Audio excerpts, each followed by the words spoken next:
Good morning, Mara.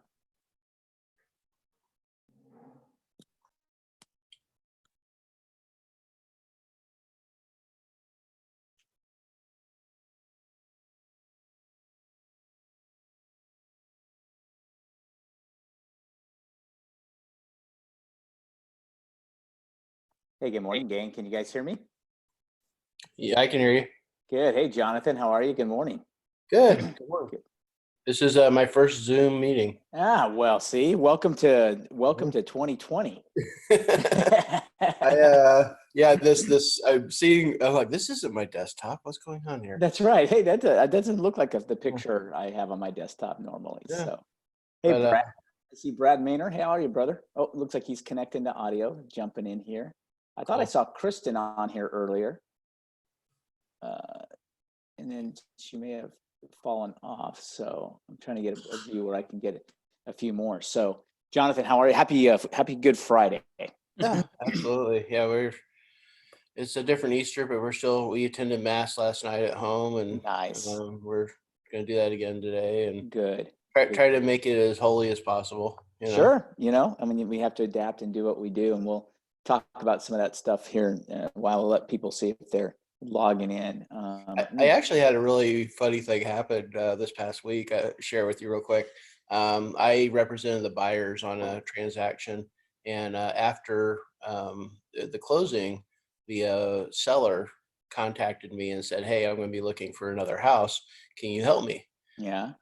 Instead of the agent that sold her house, because she was impressed with what I did. And not only am I helping her find a house, she referred somebody else to me yesterday who we wrote a contract for.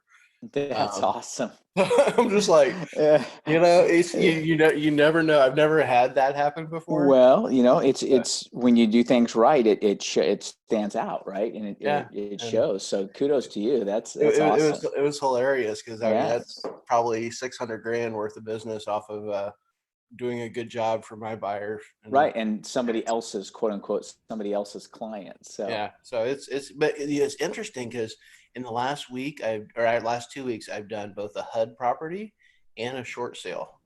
So nice. It's kind of a different world. I'm kind of starting to branch out and do some stuff. I used to do all that back in 2008, 9, and whatever. Yeah. But I haven't done a HUD property in forever. Yeah. So that's awesome. Good deal. So, and I think I may have e-signed already that contract. Yeah, you did. Okay, yeah. Perfect. Good. Yeah, because it's a learning experience because I'm having to learn again. Sure. Well, that's done for I don't know 8-9 years. Yeah, that's right. But new skill sets get developed. So, and by the way, Jonathan, and it's totally good. Your video is off, just so you're aware. So I mean, that may be purposeful. We can't see you. We just see your name, but we don't see your camera. So how do I change that? There's should be something in a toolbar that says Start Video. Start Video. Oh, there we go. Yeah, there you go. Oh my gosh. Gotcha. Yeah, I think I want to turn it off. At least ahead of everybody else. Hey, Brad, how are you, man? Hey, I definitely have a face for radio. Yeah, Brad, good to see you, man. You too. Good. You're looking good. Well, thank you. Yeah, hanging in there.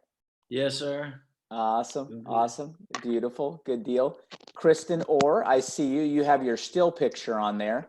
Very Jackie Onassis-esque in your still picture with you wrapped up your cat eye glasses and your wrapped up scarf around you. You think I think you're like a movie star trying to go incognito. And you're muted. Let me unmute you. Oh, there you go. I think we're fighting each other. There you go. Can you hear us now? And can we hear you? I can hear you.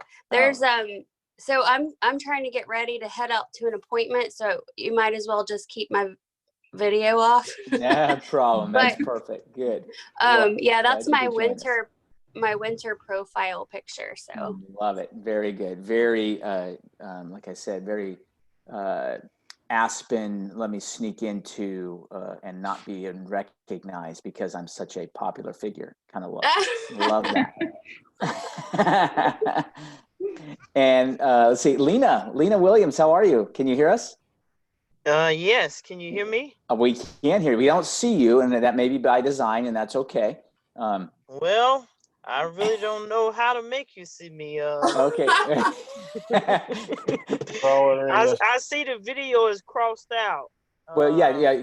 Hit that button, and if you hit, it should say that will uncross it and start the video, I believe. Or there should be a button down there that says start video. Jonathan, is that what you found? Something said start video? Yeah, it's if you hover over, something will pop up that says mute, and then there's a little thing next to it. You click on the thing to the right of it, and then a menu will appear, and then you can start your video.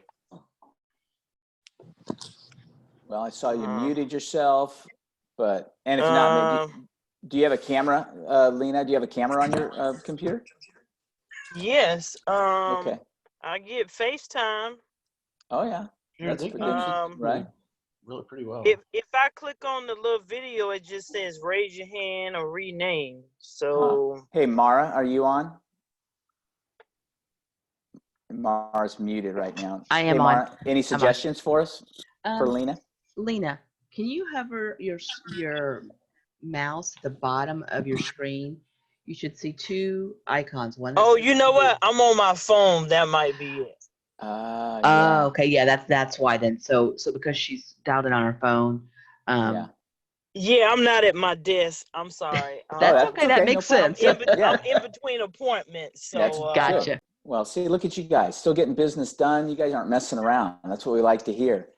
And then let me introduce Janet Sham. Janet's here. Janet, you might not recognize Janet because Janet is with Old Republic Exchange.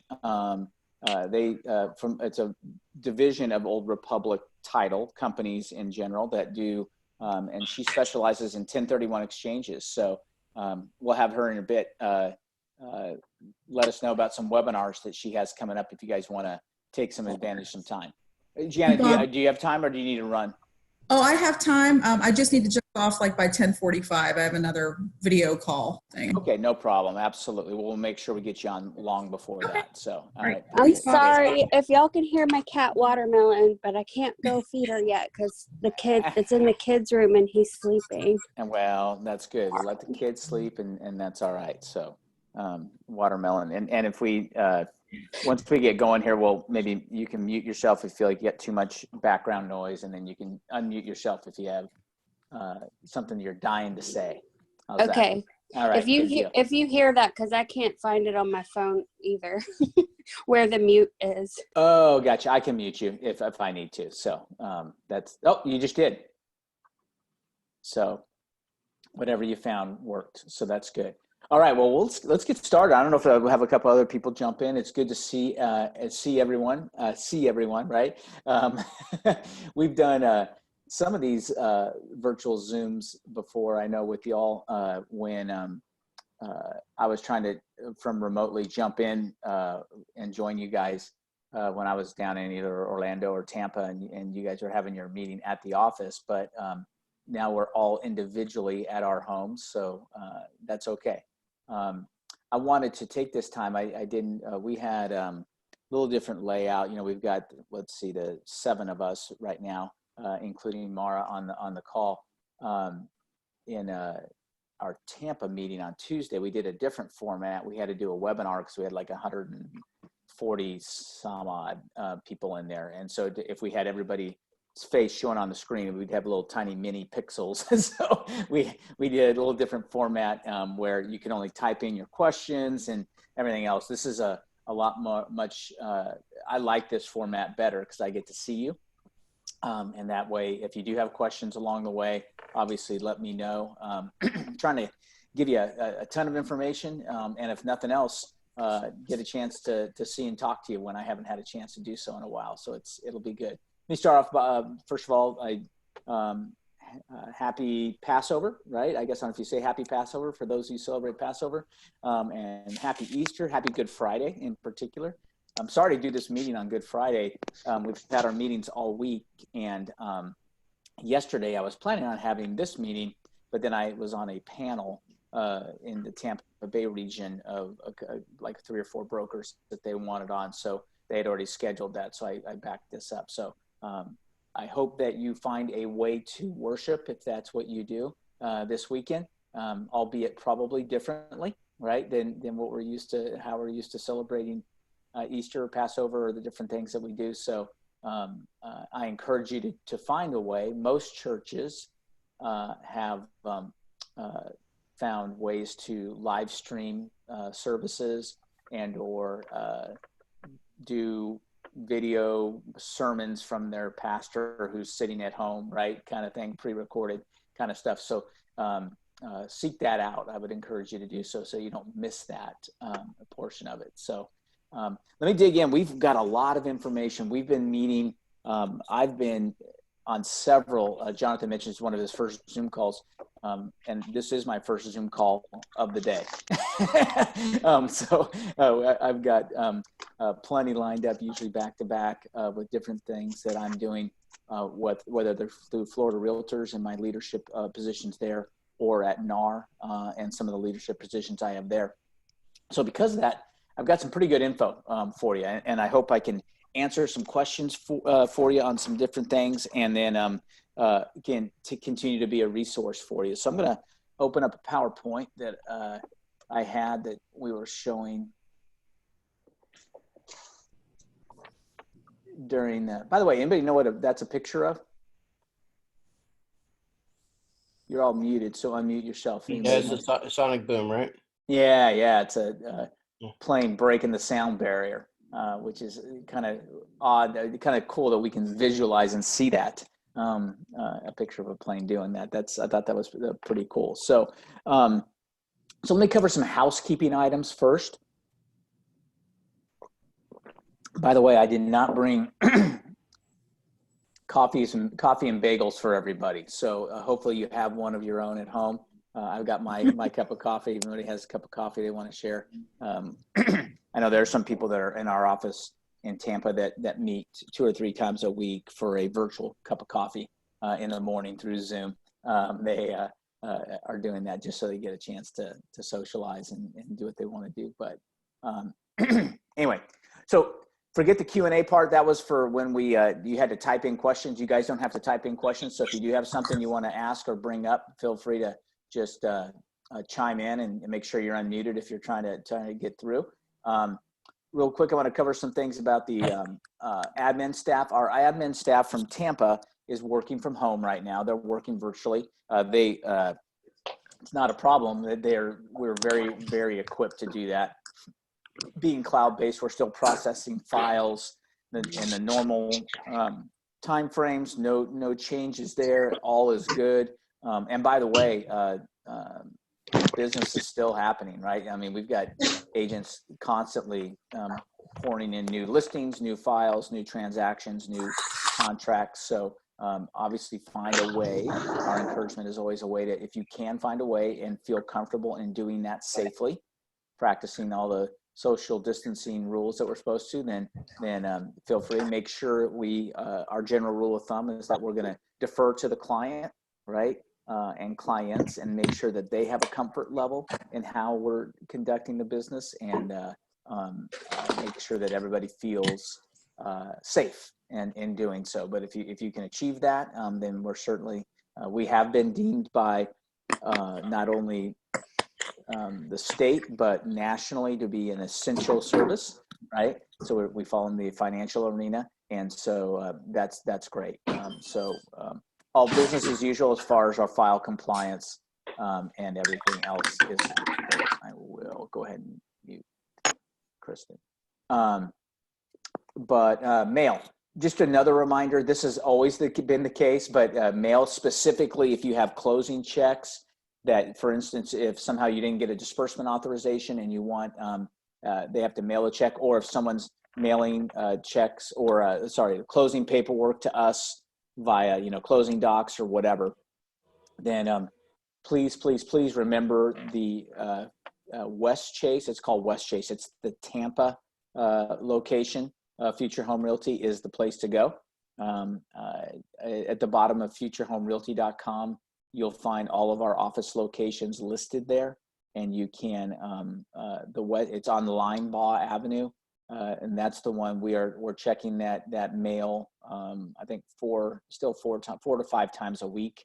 And so we're getting that there. But if you are looking for a check, it's going to be much more expedited if you send it there. I'm working with Duff on a way to get the mail checked in Jacksonville in case. So if you do have something that you know was sent to the Jacksonville office, just let me know, and I'll see if I can send somebody over there to see if we can track it down and get our hands on it for you, but preferably there.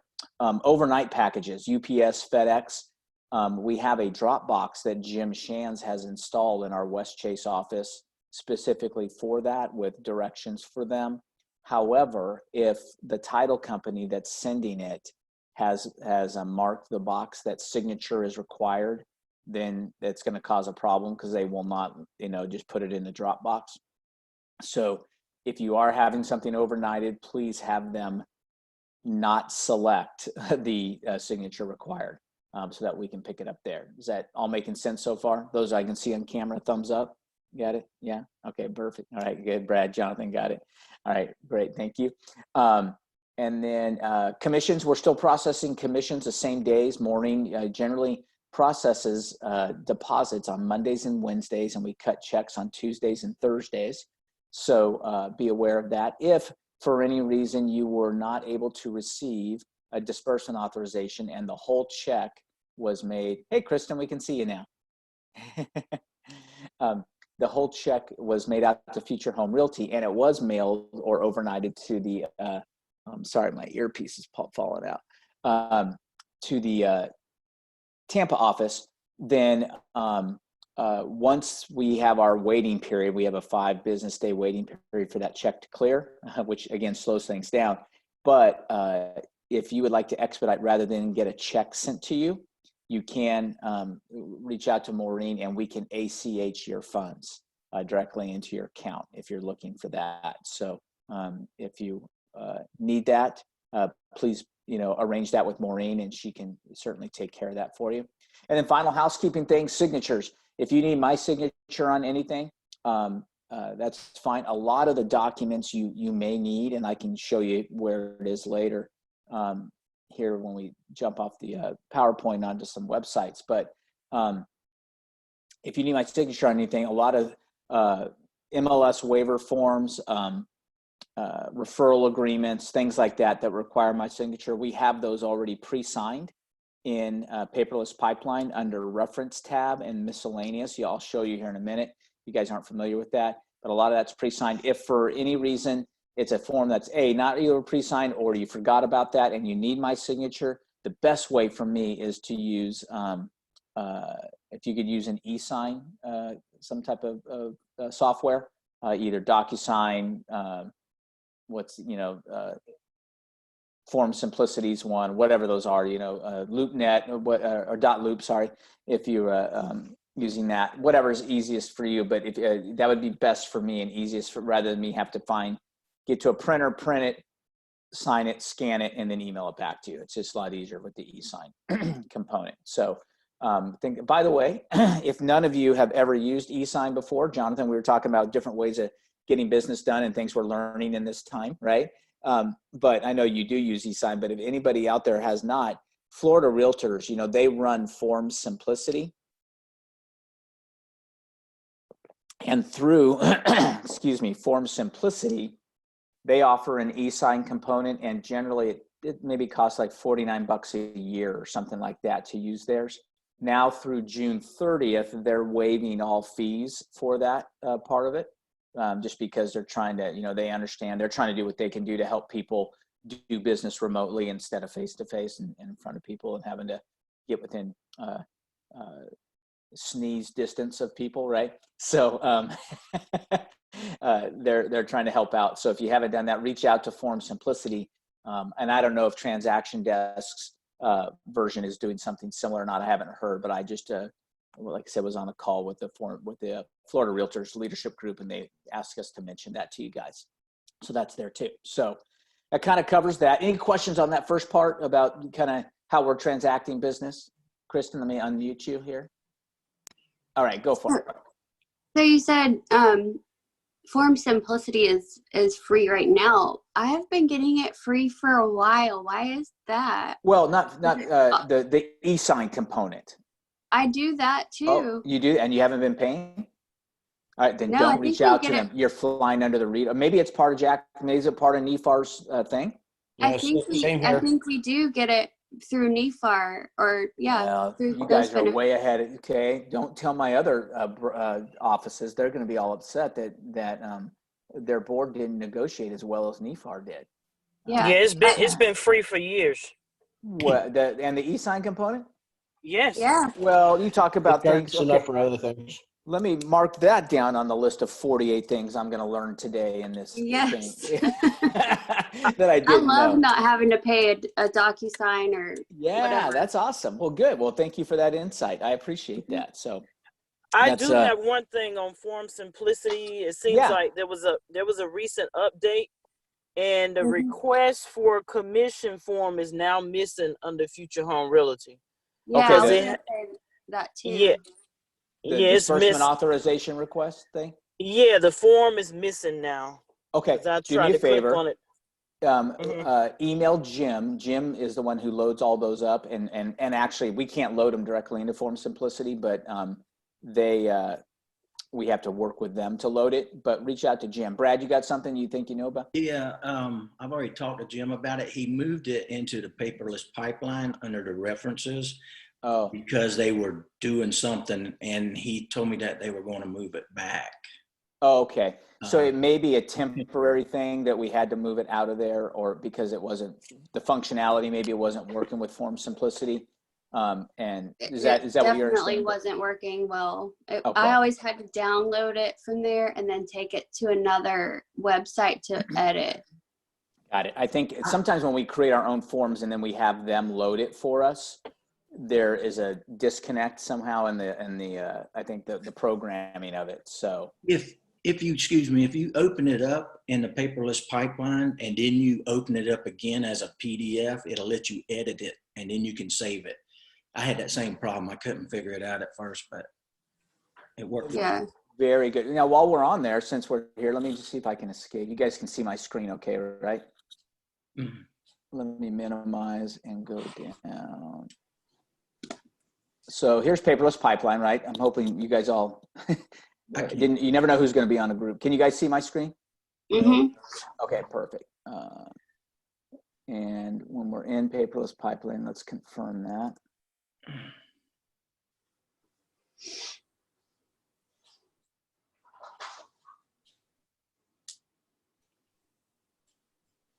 What do you have to do on here to see your screen?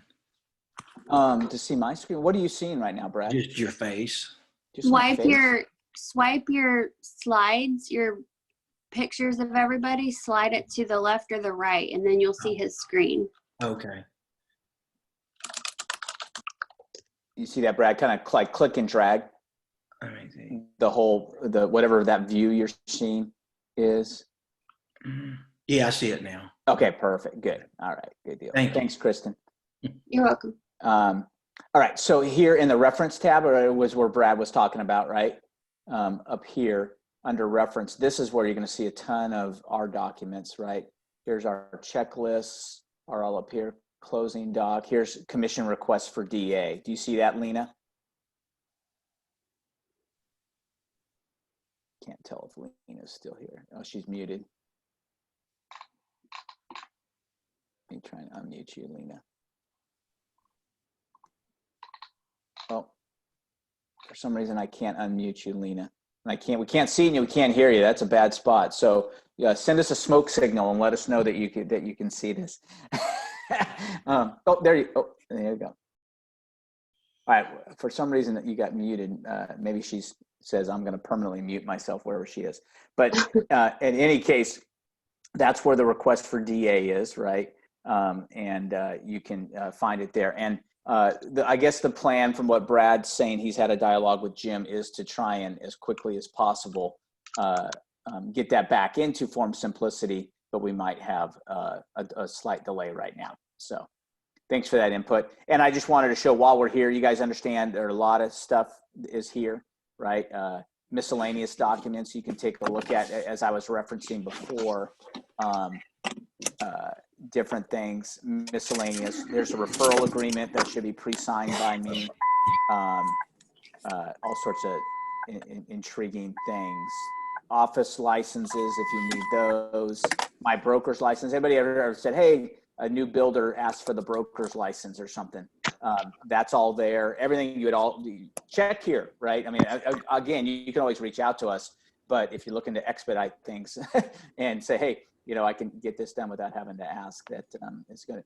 Tina, welcome. I'm going to mute you because I think you're getting into a car, or I heard a lot of stuff, but I want to say, hey, before I muted you, how are you? I'm good. Thank you. Good morning. Good morning. Good morning. And you're on your phone, correct? Yes. Okay, perfect. So we don't see you, but we hear you, and welcome, and good, happy Good Friday. Thank you. Same to you. Stay well. Yes, absolutely. So hang in, and if you need to ever unmute yourself to ask a question, just let us know. Thank you. All right, perfect. You can unmute yourself. Obviously, you can't let us know if I have you muted, but you can unmute yourself. Okay. All right, perfect. So everybody good with paperless pipeline and where the reference tab is? There's actually a lot of stuff there. So anything that you can't find in Form Simplicity or Transaction Desk or whatever forms area you're using, you can usually find it, especially if it's FHR specific in here. Cool, good deal. All right.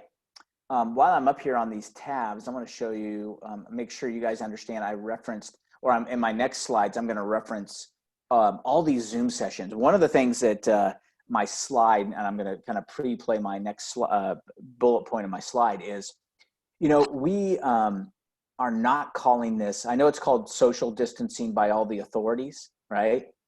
But we're calling it physical distancing. And the difference is that, yes, we are asked to be physically apart, right? Physically distant right now.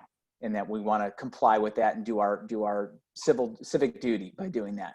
But this right now, what we're doing right now is not social distancing. We can still socially interact, right?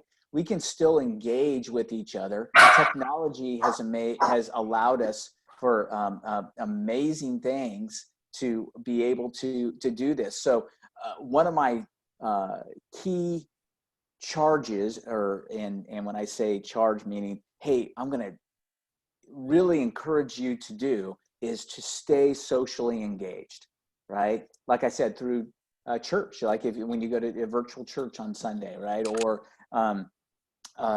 you know, we are hosting, we've always, probably for the last 2 years now, have had virtual office hours every Monday, Wednesday, and Friday from 1 to 2 Eastern. We started that long before this pandemic came. We just thought it would be a good idea to have access where I could pull up stuff on my computer and show you if we have a question on a contract or a specific clause in something. We can, hey, let's pull that. Brad, that's a great question. Let's pull it up and take a look at it, right? And we can look at it all together and do it. So we've been uniquely positioned to handle this kind of situation for a while, right? But we've had such good response from that especially right now. And now I don't know if it's people at home with family and they just want to see another adult face, right? Or Yes. Kristen, if you're home with young children and you just want to see somebody else over 18. This might not be coffee. Yeah. That's just kidding. It's coffee. Well, for right now, that's okay. One of my favorite memes I saw was day 4 of homeschooling my 2 children. One is suspended, the other's been expelled, and the teacher's been fired for drinking on the job. I saw that one. And guess what? On day 1, that seemed to, not the drinking on the job part, obviously, but that seemed to be my life. Like, I had one escape his classroom. It was crazy. That is funny. Anyway. I did notice that all of you showed up pretty much on time for the office meeting, and because you know you couldn't claim traffic problems. Oh, traffic was terrible, right? So getting from the living room to my office was just I couldn't believe how much traffic was there. So, Kind of funny. So there have been some funny. Let's go on sticking on the homeschooling one. I don't know if you've seen the picture of a kid shoved down on his makeshift desk, right, with a pencil in his hand, and it says, "After having been taught math via Common Core for the last 3 years, little Johnny is now being introduced in how to carry the one when he multiplies multiple digit numbers." That's so good. That was great. They showed the problem before quarantine and then down below after quarantine. That's right. It's called like old school. This much versus this much Exactly. problem. It was great. Exactly. Some of the things that we're going to be able to go back to as a result of this, right? Yeah. And then final one regarding homeschooling was, he says, when they decided to all these parents are going to have to, start teaching from home, he said, millions of parents across the country are about to realize it wasn't the school's fault and it wasn't the teacher's fault. Luckily, I already learned that when mine was in kindergarten on the first day. So that's so funny. Too funny. It is funny. And you know what? If nothing else, all these memes that are out there, I was on that panel I told you yesterday, right? And that panel, they asked us to end with, give me something good, right? Give me something positive that we can pull out of this. And we weren't overly negative on, we were, just saying, hey, look, how are you working your offices to navigate through this and all that? And then they said, give me something good. And my whole thing was, you know what?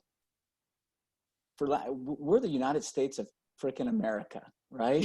If anybody is going to solve this, it's going to be us, right? We're already on the forefront. I don't know if you guys are paying attention, but now they've already are ready to start mass producing and getting out to Walgreens and CVS's kits where we can test ourselves, right? We can test ourselves. We can test for not only the virus, but also the antibody. It's coming faster than you can even begin to imagine. I knew that was going to happen. Yeah. I just knew it. Well, and my sign for that is I knew that we were going to figure it out is because how quickly we were creative in these memes, right? Yeah. Boy, if we could just turn that effort into actually solving and in knowing, it's funny, I always utilize it. We've got essentially our special ops forces, all right, that we normally think of as all the bad A guys that are dropping in, from behind the enemy lines and wreaking havoc with the enemy. But we've got people doing it live, but they're in our clinical labs. They're on the front lines with our, it's just a different type of war, but we've got the brightest and best. So I have nothing else. I am bullish on us getting out of this thing quickly because we are, like I said, the United States of frickin' America. So agreed. Anyway. Yeah, amen. All right, if you can give me we'll start a USA chant here in a bit. All right.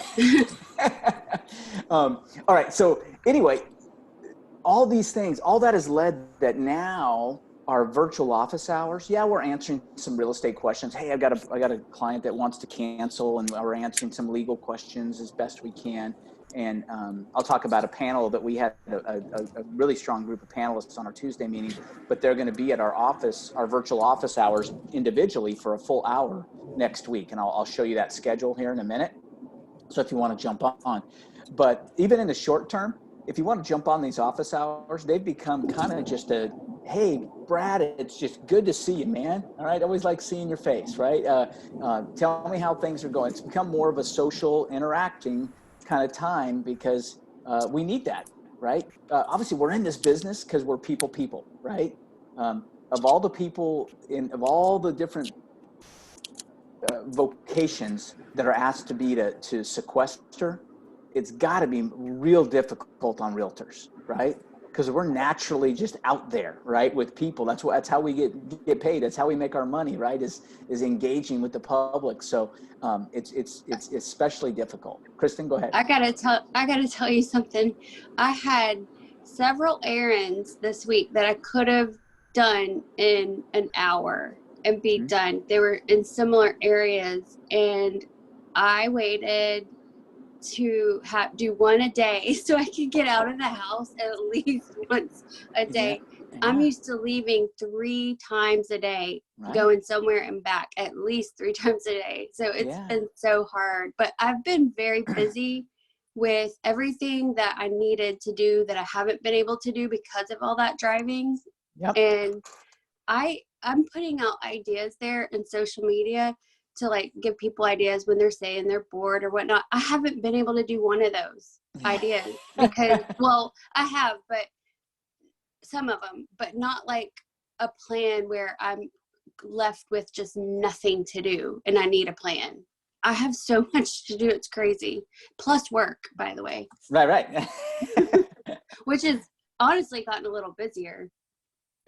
You know, we are hearing that over and over again. And I just, these things are, and also, you know what, being synergistic in having communication and not, yes, physical distancing, but not social distancing. It's good for us, right? It's good for us to hear that other people are doing business. It's good for us to hear other ideas of how we can help, whether it be helping with managing homeschool versus managing work life, you know, all that kind of stuff. We're all in this together. And that's why I'm going to encourage you to continually engage, right? To do that. Mm-hmm. Now, in that, I'm going to continue to push the best place to find any links for any Zoom sessions that we're doing or webinars that we're promoting that we know of some other people that are doing some good stuff is on the FHR calendar. And if you can see, hopefully you guys know where to find that. This is the Future Home Realty site, right? FHR.com, futurehomerealty.com. Go to agent login. And when you go to agent login, by the way, this is our back office. It's our private facing portion of the website. And let me put in, if you don't know your login for this, by the way, reach out to Jim or Chris, Chris Fagan, who does the dues. She's Chris's or Jim's assistant, and they can get you all set up. I think there's a lost password down there anyway. So on this one. And, but the first thing that pops up when you log into this back office is the office calendar. So looks like it's a little slow, but here, like, you know, here we have all the different things. Like next week, it already closed out today, I guess, but next week we have virtual office hours, virtual book club on Tuesday, office hours. We're having virtual office hours daily now. I think, I hope I mentioned that we were doing Monday, Wednesday, Friday. Now we're Monday through Friday. We're doing virtual office hours. So if you ever want to jump in 1 to 2 Eastern, we'd love to see you. You can have a coffee mug and pretend like it's coffee, like Kristen's doing. Or and have the beverage of your choice, whatever your heart desires. So we're all good there. Are there links to those? Yes, if you click on this individual one, it will give you the actual Zoom link for that. Yeah, so it's right there. So that calendar is a great spot to go if you're looking for. Ooh, I lost the link in the Facebook thread or whatever. You know, you can find it there. Good question, John. Are those during nap time for a reason? Exactly. See, allow you to get some relief. Now, are you talking about your kids' nap time or your nap time? Yeah. I don't get nap time, but yeah. I was like, hey, that's right. When my kids are sleeping, that'd be That's great. perfect. Yeah. We just try to keep it the same schedule. So, want to show you, make sure you guys are aware of that. Also, FHR University. You guys been on FHR University before? Yes. Hopefully you have. All right. Long time ago. Okay. Perfect. You might want to revisit it because it's a good spot for me. If I record any specific videos that are just like very, very important, I do put them out on the Facebook pages generally. But if you're not aware of that, we also post them here. FHR University, if you're looking, like Kristen said, for something to do, add to your to-do list, right? You log in. Again, if you don't have your login, then you can find Jim, who is probably your best resource for that. And maybe I got to do the whole thing.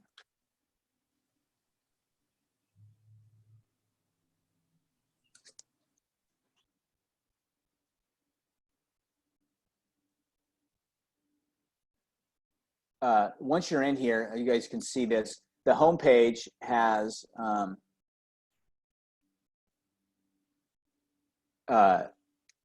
just kind of a welcome to FHR University. Right now, you know, the Florida Realtors, I know you guys have your own as well, and we'll talk about that. But Florida Realtors put out a COVID extension addendum that we can talk about a bit, because I want to make sure you guys understand that if you see it. But if you're wanting to go back and revisit old 100K club sessions, or there's a tab here on business basics and personal growth and getting deals done, contract and addenda. Now with you guys, we've been hosting a monthly NEFAR contract class via Zoom recently anyway. So we'll make sure we put that on the calendar for April as well. But I eventually will record a class specific on the NEFAR contract. I have it on the FAR-BAR contract and all the writers right now. Old monthly meetings, if you ever want to see our monthly meetings from Tampa, we record those every month. You can take a look at those.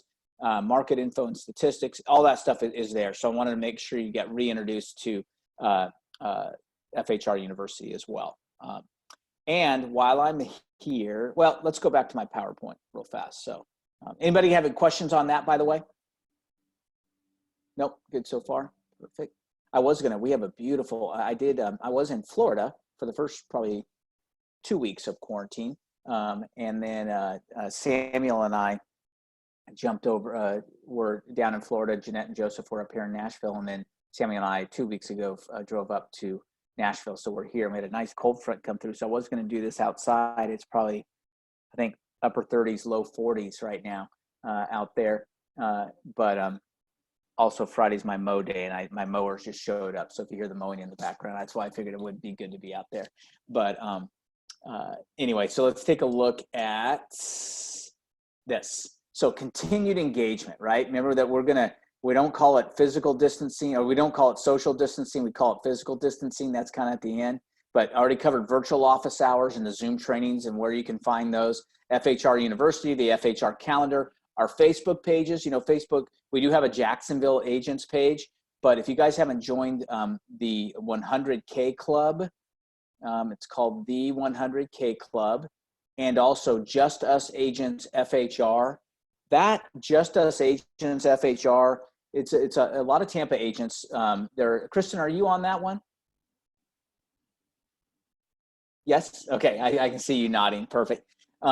That's good. Just Us Agents FHR is a great one. There's probably about 400 or so agents on there. It's specific, you know, because 100K has some non-future home agents on it, but Just Us Agents is only future home agents, and it's a good place. Hey, anybody know where to find the disbursement authorization request? I couldn't find it on Form Simplicity anymore, right? And I texted Jim, I couldn't get a hold of him, and I'm in a bind, I need it right away.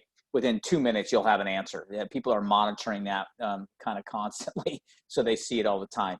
So encourage you to, to jump on those opportunities to engage with us as well. But again, we'd love to see you at the virtual office hours. Now, next part. Here's some great resources specific to what we're going through right now. If you guys haven't been to these sites recently, I'm going to go back and bring up NAR and Florida Realtor sites. I had those up and available. Let's see.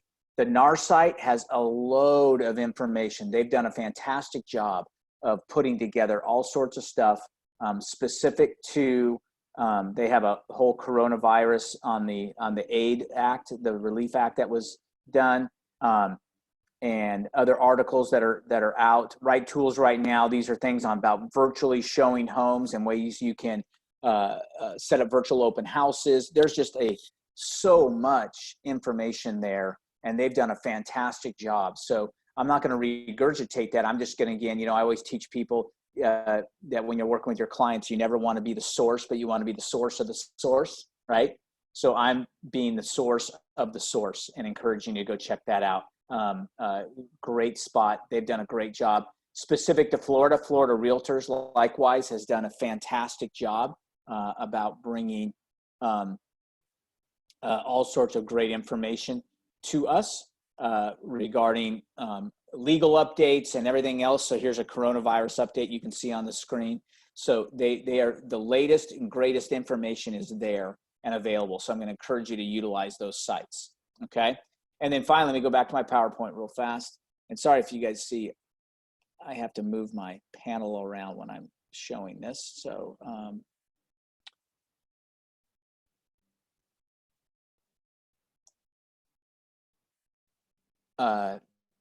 two other things, your local boards are putting out some really good stuff specific to your area. So check those out as well regarding information, updates, training, designations, online trainings they might be doing. I'm going to highly encourage you, if you have not participated in something like RPR, which is a realtor property resource. It's a great valuation tool. I'm going to talk a little bit of this at the end, that coming out of this, which again, remember, USA is going to be sooner than we think, right? Here we go.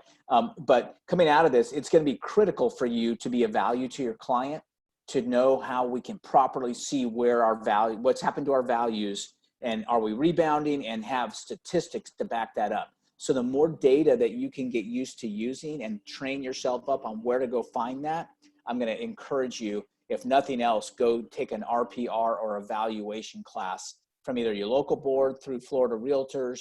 Find one online and go jump on it. It's critical to be able to do. And finally, if you're looking for some really good stuff, many of you I know have been to our 100K meetings before, but it looks like I misspelled generosity generation, but that's all right. But the generosity generation, winning the referral game by Michael Mayer, he has a Facebook group that they are doing daily meetings. I think it might be the same time as our virtual office hours. So, you know, if you see one you really want to attend, he's had special guests on most days, and they're giving assignments on how you can be reaching out to your sphere. Because part of that continued engagement is not only engaging with each other like we're doing now, but I'm highly encouraging you to engage with your sphere, right? Your people in your database.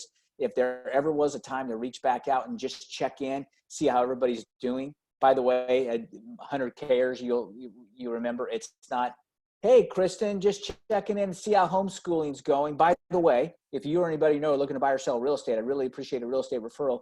It's like, hey, Kristen, stop there. Hey, Kristen, just checking in to see how homeschooling's going. Boom, right? And then let them be a good listener. Boy, if we can learn how to be even a better listener in times like this, then we'll be in great shape. And remember, if our goal is only to have 150 in our database, right, and make that our idea thing, then we can reach out to 150, 5 a day over 30 days, and we're done, right? It just goes that quick to just reach out to 5 people and say, hey, Jonathan. Yeah, if I could make a suggestion, Yeah. Right now in a time like this, is what I found has been very helpful is reaching out to past clients and just literally say, hey, how are you doing through this whole Corona thing? Whatever. It's any reason you have to reach out to people, and it shows that you're. And honestly, I don't really talk much about real estate. I just want to say, hey, I'm concerned. How's it going with you? Things like that. Now that does turn into, hey, yeah, my Uncle Bob is, looking for a house, yada, yada, yada, or things like that. I mean, I'm not as confrontational as, hey, can you refer somebody to me? But just, any chance you have to reach out to past clients, that's your biggest source of leads, really. Your best source of leads should be. And I found, and then I get a lot of questions like, hey, what do you think is going on as far as refinancing even?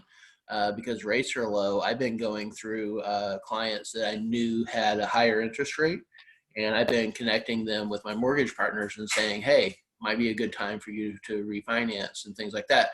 I don't make any money off it directly, but it shows that I am vested in doing what's best for them, and they appreciate that. And it's just another reminder that I'm there. So, and in fact, I was out in my neighborhood for a walk, and I met a previous client that's bought a house in my neighborhood. And she's like, hey, yeah, and she mentioned something about, refinancing. And I literally just got on the phone with my lender, said, hey, I want to introduce you to Jamari here. Can you take care of her? And so it's just anything you can do to maintain that contact, because like you've always said, your best source of referrals is your past clients. 100%, and that's excellent advice, and that's exactly what we're talking about with generosity generation, right? He's always taught that, hey, look, you don't reach out to talk real estate, you reach out to see how they're doing, just to check in. And what better time than now, per Jonathan? I agree with you 100%, Jonathan. That's great input. I wanted to say too that I'm I see a lot of messages out there about, a repeat of what happened in the mid, 2007, 2008 era. And I'm not looking forward to a bunch of short sales on my desk anymore. So I'm calling my clients that I knew money was tight with them already. And I'm telling them that they need to make their mortgage payment at all costs. Because if they're trying to take advantage of a situation with the mortgage companies, then, that's one thing. But I just try to caution them and let them know the experiences I've had, because I don't want them to end up in that scenario where 6, 8, 9 months from now, they're paying a huge mountain of money to try to keep their house when, they just thought it was a way to retain some of their earnings. If they have a job, keep paying your mortgage.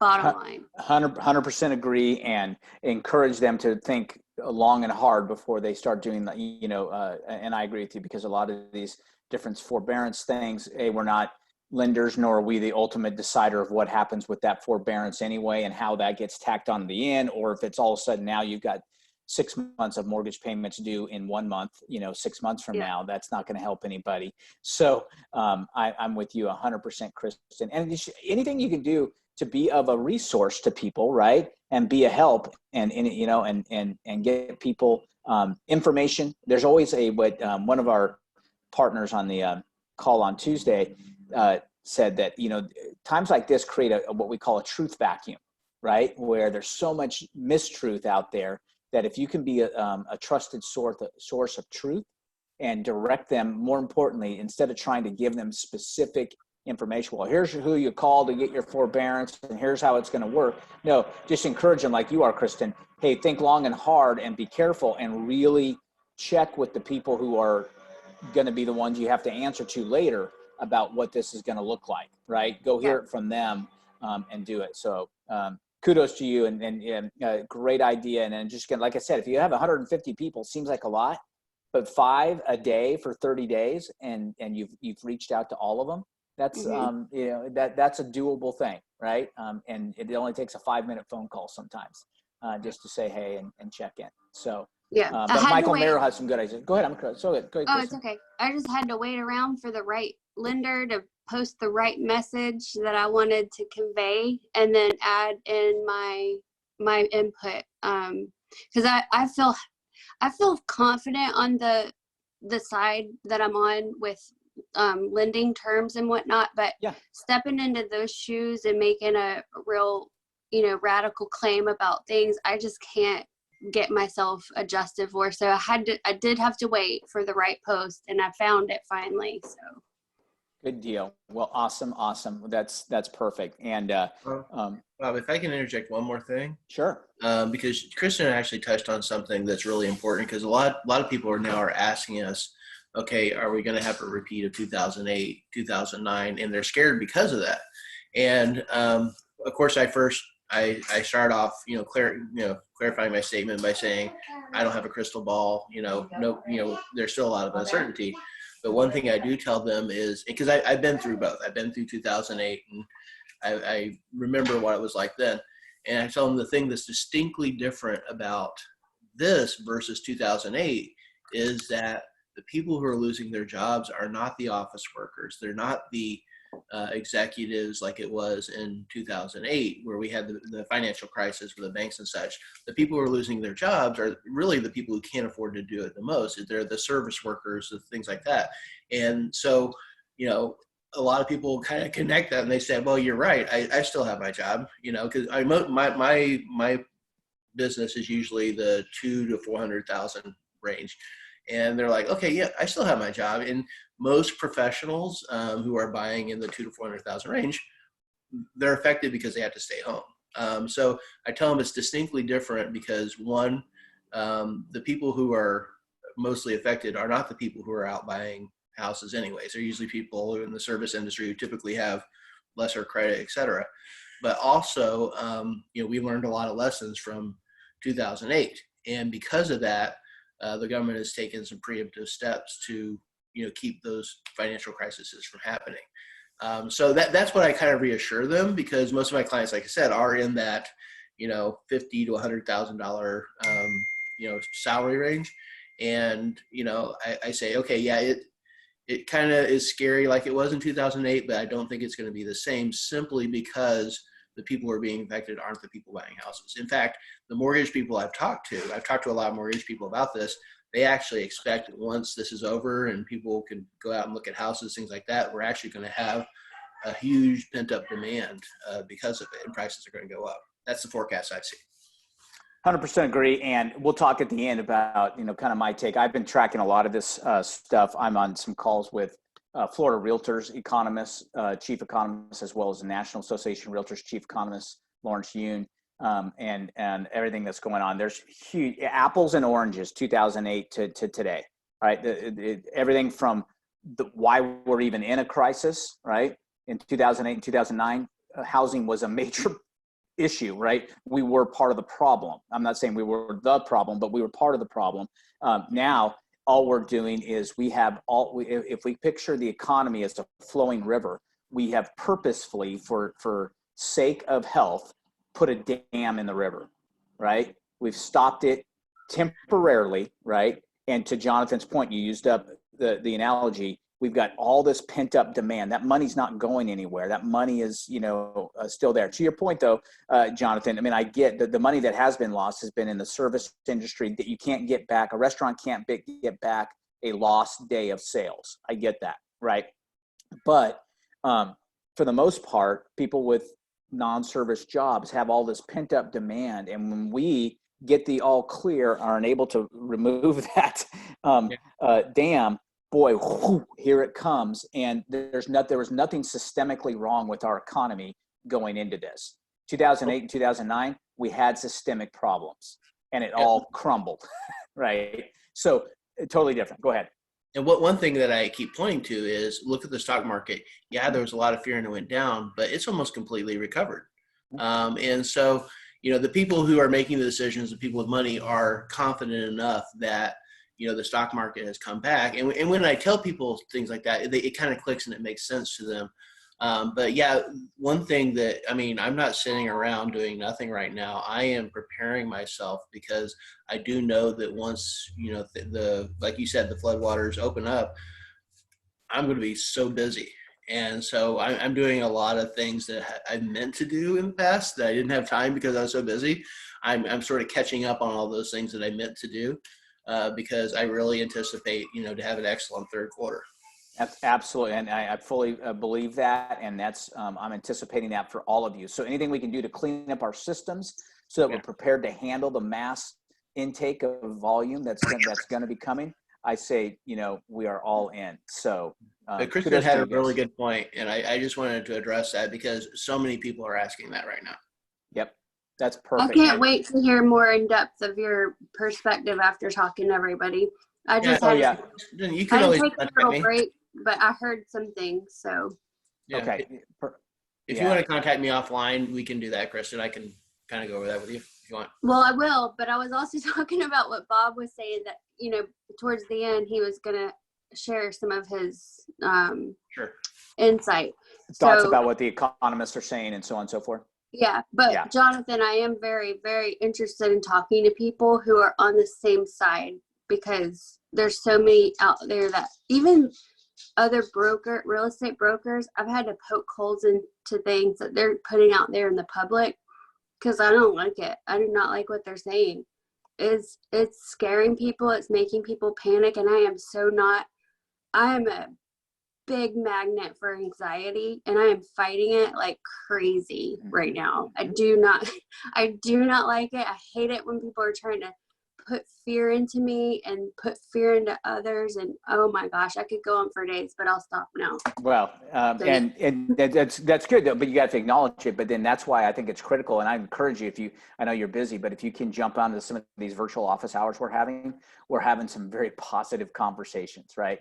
We're talking about things, and it's a very fluid situation. So things change day to day. And so I'm able to give updates on what I've been able to glean from some of the meetings that I've been involved with, and what I'm hearing, as well as opportunities for some, that are available. And I will be covering some of the things that we covered about the economic relief package that was passed and how that applies to realtors. I'll be covering that here in just a moment. Last thing for me, and then I'm going to get to Janet because I know Janet's got to run here, is last bullet point I have is commit to focus on being a business owner. All right. We've always, oh yeah, I'm in business for myself. Now more than ever, it's time for you to step up and be, hey, I am a CEO of Me Inc. You've heard me say that many, many times, right? But now it's time to be CEO of You Inc. Right? It's now is, hey, look, I've got to be the stability for my company. Well, who's my company? Well, it's Kristen Orr LLC. Right. All right. And so let me be a stable, steadying guide for you. All right. Because I've been in this thing since 1993. Right. If you think I haven't seen cycles in markets, you're wrong. Right. I have. If you think I haven't helped agents for years navigate through things like this, you're wrong. I've done it and I will do it again. And let me give you one piece of assurance. There's no better group than our group to be with in this time. All right. I'm just telling you, I'm involved at the highest levels. I've got a keen understanding of what you need to know. I will be, as we become out of this, which again, Kristen, let's give you some positivity, is going to be sooner than everybody else is saying. Right. Yep. Okay. And as we come out of this, I'm going to be helping you not only get access to, but also decipher the data that's coming out so we can properly educate our people and be that leading resource coming in, ready to hit the ground running, or in our analogy, when they lift the dam and the flowing river, hit the boat rowing, right? Mm-hmm. Right, as fast as possible, and be ready to go. But commit to coming out of this better, stronger, more efficient, and being a better value to your client, because that's what always sells, right? What are clients looking for? They want you to provide value to them. So, and it sounds like you guys are doing it. So, Kristen, log on every day if you need to have a little dose of positivity. We deliver every day at 1 p.m. Okay. Perfect. All right, let's get to Janet. Hey, Janet, I just saw something come out. I don't know if you saw that the IRS put out something about 1031 exchanges just today. Did you see that, or was that yesterday? There was something. I don't know that anything's confirmed yet. Okay, got it. I haven't gotten any directive from my company yet, but I know that the industry in general has been pushing, for extensions to the identification period on the exchanges, 180-day exchange period. But as soon as I hear something, I'll certainly shoot you out some information. But I'll be honest, just to give you guys some positivity, 1031 exchanges are still busy. Yeah, good.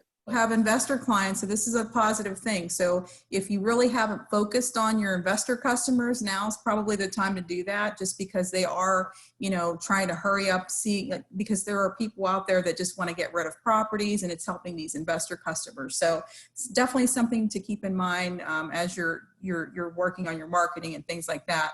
And I had told Bob in one of the other meetings, did you get my email, Bob, with the links to the? I did. I was going to wait till after this meeting, knowing you were going to be on, and that way people would not be confused. Everybody would get it. Yeah, everybody could get it. But I have a link for some seminars you're doing. Yes, I have two upcoming. They're just real short crash courses in 1031 exchanges. They're free. You can access them from your laptop, your PC, your cell phone, whatever. And we're actually, it's just 20 minutes long. It just gives you a crash course. If you don't understand exchanges, you'll have a better feeling and understanding for them after these two little webinars. But you can sign up for one of each. One is on April the 14th at 10 a.m. and the second one is April the 21st at 10 a.m. Bob has the links. He'll send that information out. And we will actually be selecting one participant from each webinar will be selected to win a Starbucks gift card. Nice. So there's actually extra incentive there for you as well. But have any questions about exchange, something comes up, you can contact me via my cell phone.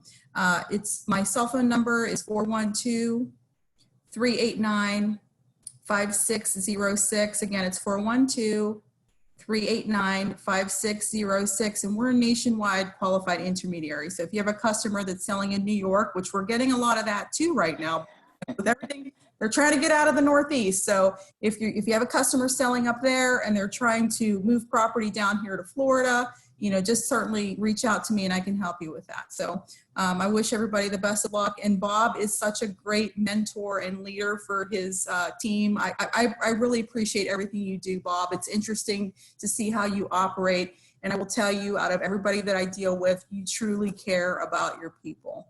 And your leadership it's exemplary.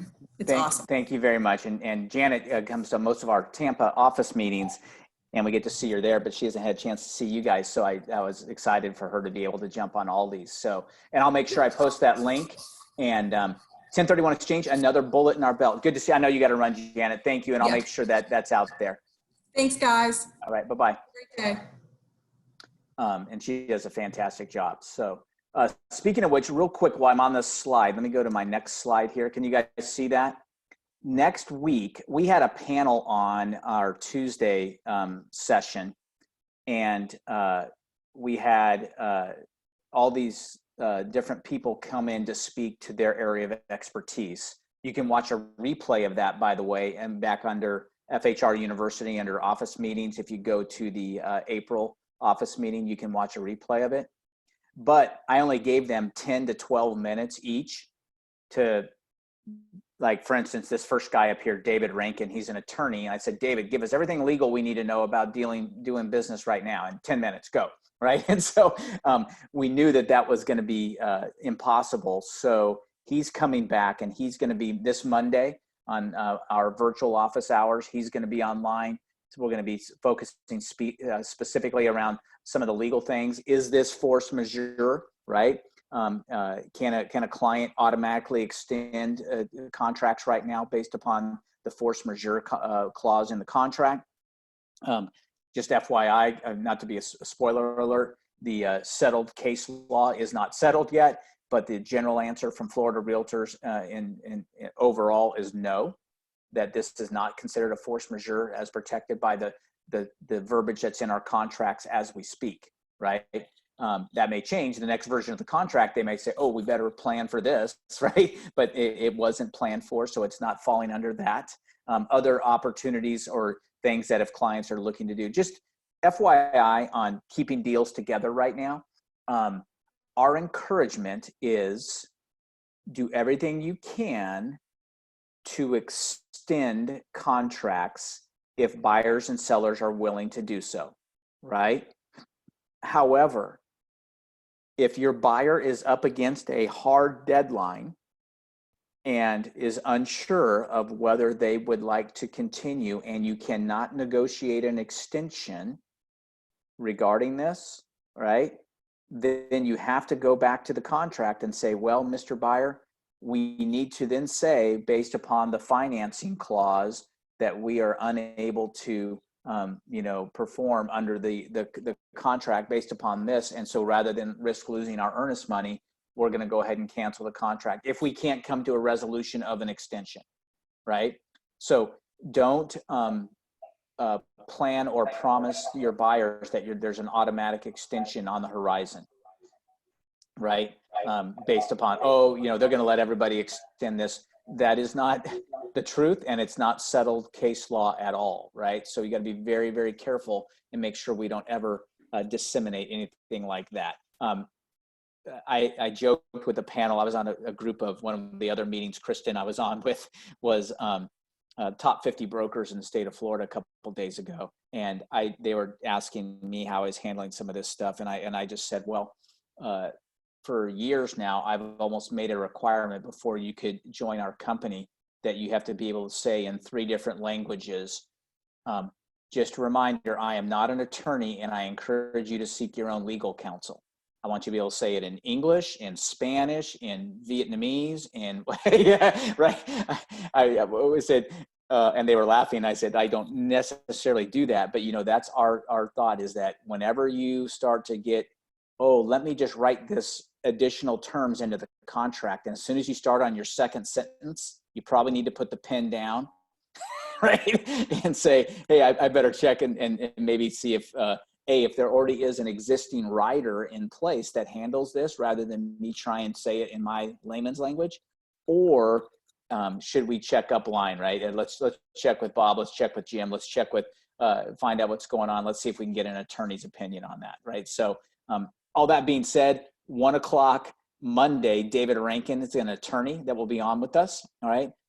Tuesday, during those office hours, Kevin Overstreet. Kevin owns a title company, and he's going to be talking about how title companies are still doing business right now. The whole good news about random online notary, which that is a popular thing right now, but some of the glitches in that, because you got to have all parties on board, meaning the banks have to be willing to accept it.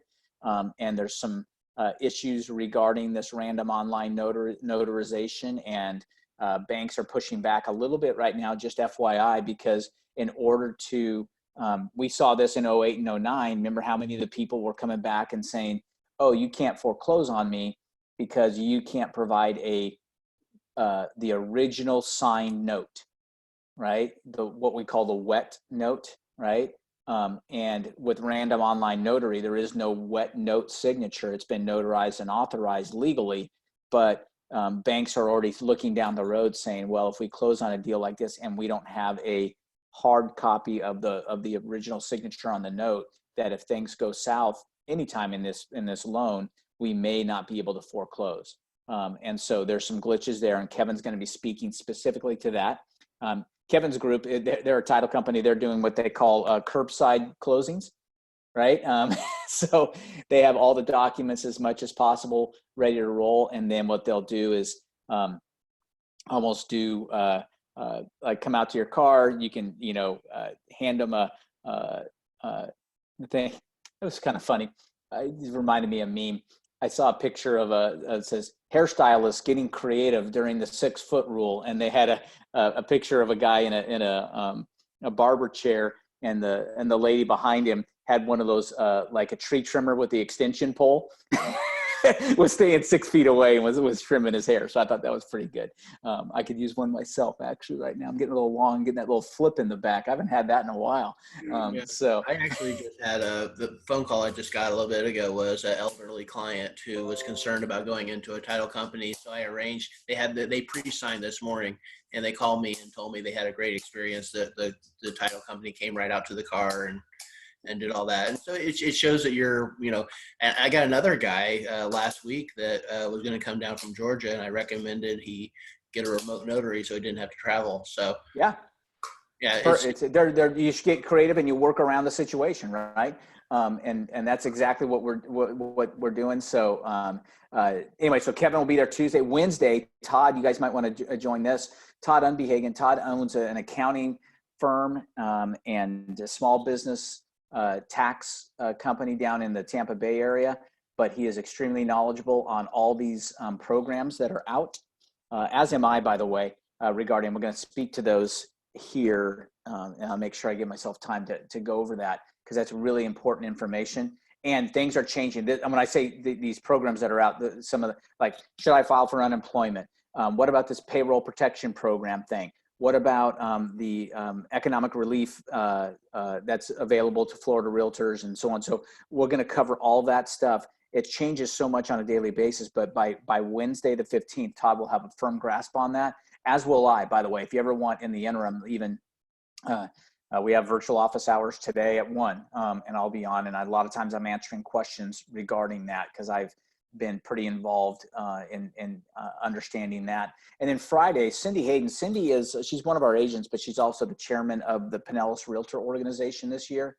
And they have done some phenomenal things. And I'll ask her whether or not you guys in Jacksonville are included in some of this, but they were on the leading edge of doing virtual training, but even got approved by NAR for designations. So like CRS and GRI and all those courses, they've now been able to approve to allow agents to take those virtually and still get those designations, as well as CE credits and everything else. So she's going to be speaking to that, as well as some sources for some market statistics that we're working with to try and, like I said, be prepared when we come out, ready to handle the crush of information that we want to be able to provide people to show what's going on. So cool. So take a look at those again. Where can I find those? FHR calendar. right? All the links are always there. And if you do follow us on the Facebook pages, Mara does a great job of posting those each morning, a reminder that the virtual office hours are coming up. Cool? Any questions on that real fast? All right, now let me then start covering, anybody out there, and you can unmute yourself, have you guys, anybody out there investigated some of the options available to you under this, what's called the CARES Act? It was passed by Congress, right? Ways for some potential relief. Lena, you're raising your hand. Do we have you off mute? Can we unmute you? Yeah, I got you now. I didn't mean to raise my hand. Let me lower Oh, it. okay. Oh, good deal. That's okay. Did you have a question on this, or have you done any of this yet? No, I heard you said you guys can unmute, and I was trying to click on mute, but I don't have a question, no. Okay, perfect. Good deal. All right. So let me go into this. So I don't have a PowerPoint on this, but maybe take some notes and then follow along and stay tuned, right? But essentially, there are 3 different opportunities for you guys to gain some financial relief in the current act that's come out, right? The first one that was available was 2 different sets of funds. It's what it's called the SBA 2, SBA the number 2 loan, right? And it is a loan, but it offers a level of potential forgiveness. I'm not putting a huge emphasis on this one because when it came out, there was about $50 million from the state of Florida, and there was about $10 billion from the federal government at the time. And from what I know, that money's pretty much been used up. Okay. That is, think of us, we're a little more familiar with it here in Florida, right? Because that's like when in some of these national meetings I'm on, people are like, oh yeah, we're trying to learn all about force majeure. I'm like, well, we know force majeure because we dust that off every, June, July, and August when the first hurricane gets in the box, right? We're kind of used to that, doing force majeure. Same thing with this economic relief. It would be something, that SBA 2 loan is something that was designed to handle people who might have economic disaster, right? And so that is what we would normally file for if we were affected by a hurricane or something like that, right? More importantly is number 2. This is called the SBA 7A, right? SBA, the number 7A. Then specific, if you Google or take a look at this or go to sba.gov, that's smallbusinessassociation.gov, all right? Put in just payroll protection program, right? Payroll protection, PPP, right? This is an SBA program, but you have to apply for this through your local bank, right? Now, the banks have been overrun on this, right? They've been overrun. So you need to reach out to your local bank. And if you have a relationship, your commercial banking in particular would be great. If you have a business banking account with BB&T or Fifth Third or Regions or local community bank, whoever that is, if you have a relationship with a banker, that's going to be critical to reach out to them. And you want to get the information specific to this payroll protection program. Let me tell you the design of the program, how NAR has stepped up way back when this was being passed, way back now, and remember, way back means 2.5 weeks ago. All right, time frames are a little off right now, right? but way back because things change so quickly. But 2.5 weeks ago, when all this was getting ready to be passed, then NAR was at the table making sure that independent contractors like you were going to be covered in this bill. All right, and they did a great job. So the next time you're tempted to uncheck that box about the $10 donation to RPAC, all right, you might want to say, hey, look, you know what? I just got a $12,500 loan that was forgiven based upon NAR's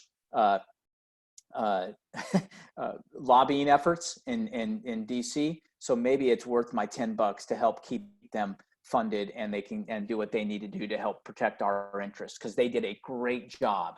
And trust me, it's coming from a guy for years that didn't participate in that RPAC program, right? But now I'm a President's Club major investor because I've seen what they can do and how they do it, and the benefits of it, right? It's just really amazing. So here's the premise. Now, think what you want, all politics aside. Let's set politics aside for a moment, please, right?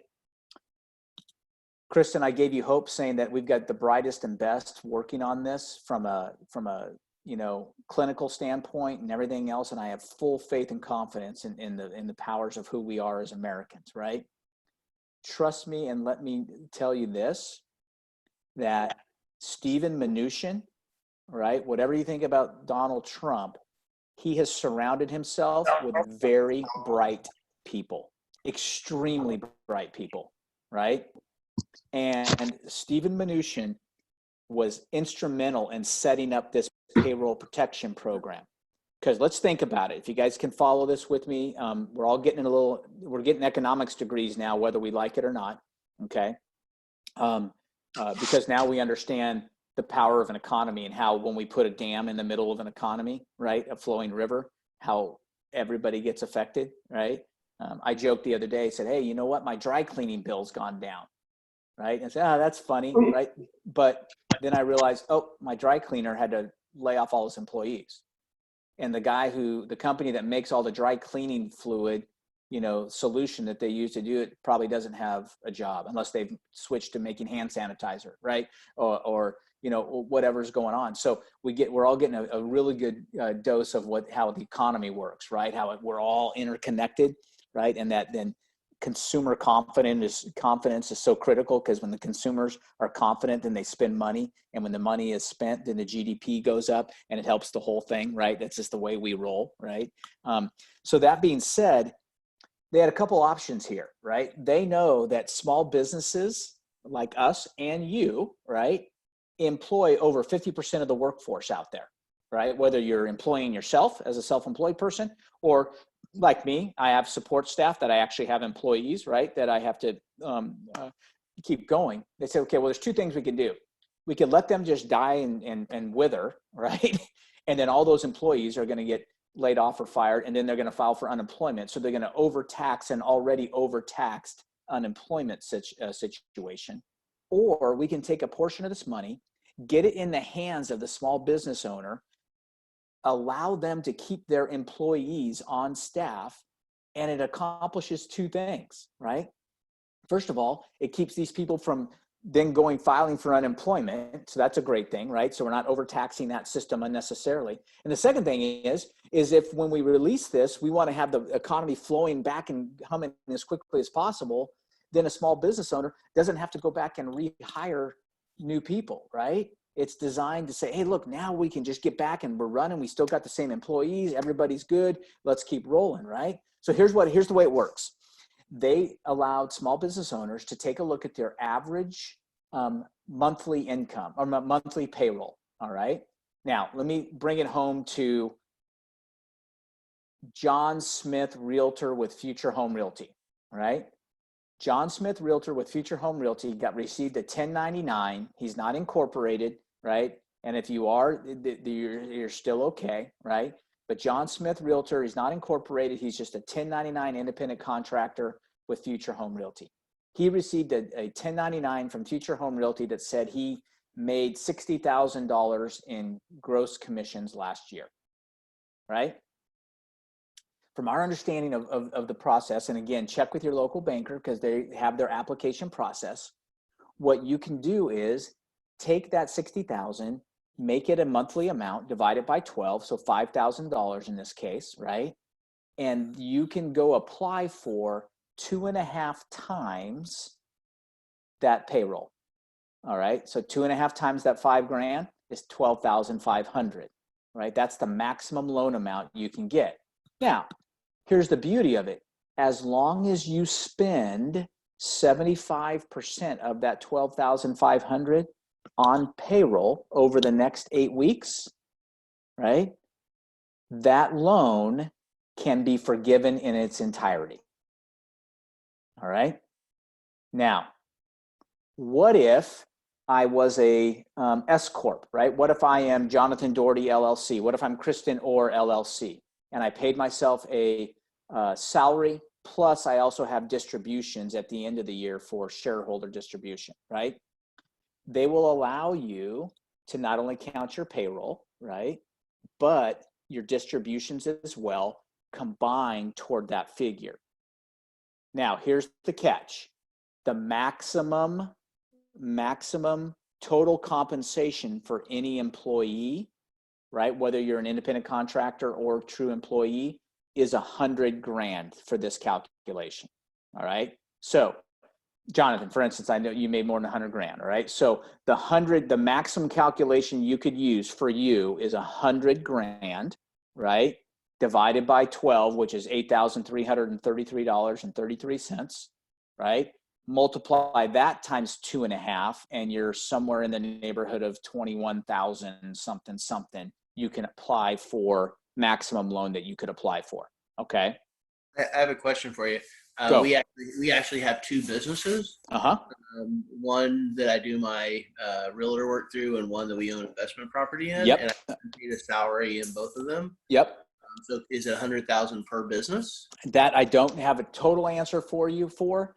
Check with your local banker on that. I think they may limit it to only one $100,000 amount per employee that's tied to your Social Security number. Because I know you have your federal ID number, but you as an employee of that are tied through a Social Security number. They may limit it to only one. I would think that would be the case, but I'm not 100% sure. Okay. Okay. All right. So yeah, that's I guess that's we have. I just want to make, so even though I made more than $100,000, the maximum amount. Okay. Yeah, because even like myself, as a small business owner, I have employees that make more than $100,000, and the most I can factor into my calculation for them is $100,000.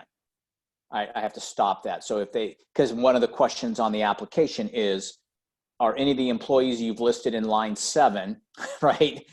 Do they make more than 100,000? And if so, by how much, right? So how much are we going to reduce from your total overall compensation? But the beauty of that is this. And now, again, here's the thing. It's going to take some organization. Remember, we talked in my previous slide about making sure you're running your business like a business, making sure you're being a business owner, right?